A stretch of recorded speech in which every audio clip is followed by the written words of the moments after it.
Welcome back to the 2015 Ant-Man comic series. This is part 2 of 5.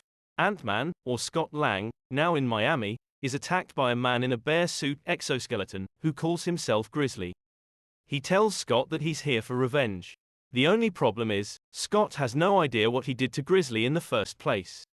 Scott realizes that whatever happened to Grizzly happened while he was dead. He tells this to Grizzly, who realizes he has the wrong Ant-Man. We flash back to earlier that day, as Scott and his daughter, Cassie, stand outside a bank. Scott is here to apply for a loan.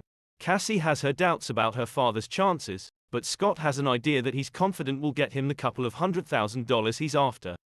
Unsurprisingly, his application is denied.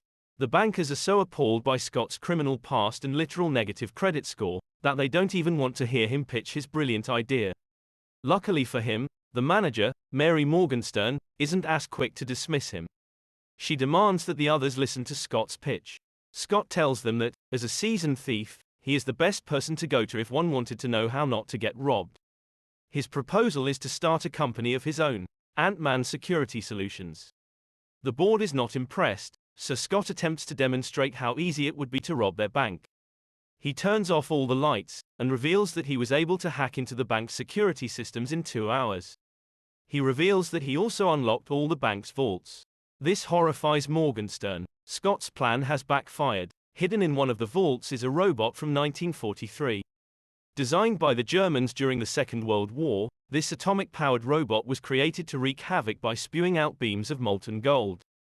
The bankers appeal to Scott to help, and Scott uses the opportunity to try and blackmail them. After some discussion, all they agree on is that they won't press charges. Scott realizes he isn't going to get what he wants, and agrees to help anyway. He leads the robot into an open vault, and easily defeats it. Standing there, in an unsupervised vault full of cash, Scott is tempted to make off with all the money he needs. But he decides that that isn't what a hero would do. He wants to be someone his daughter can look up to. He emerges from the bank, head hung low.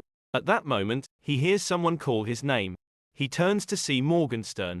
She asks Scott if he thinks his plan to start a security company will work, and when he answers in the affirmative, she offers him the amount he had requested. This isn't going to be a loan, however. Morgenstern offers to invest in the company herself. She reveals to Scott that she too had been a superhero in her day, Miss Patriot. Later, Scott rents an office, and pays for his own billboard for Ant-Man Security Solutions. All he needs now is staff. We return to the start of the comic, with Scott explaining all this to Grizzly. Grizzly vows to get his revenge on the Ant-Man that tried to kill him, but Scott has a better idea. He offers Grizzly a job at his company. As Grizzly agrees, and the pair leave the diner they were sitting in, Scott gets a call.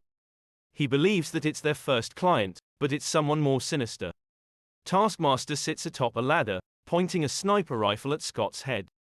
And that's how part 2 of Ant-Man ends. Join us next time to find out what's in store for Ant-Man and his new business.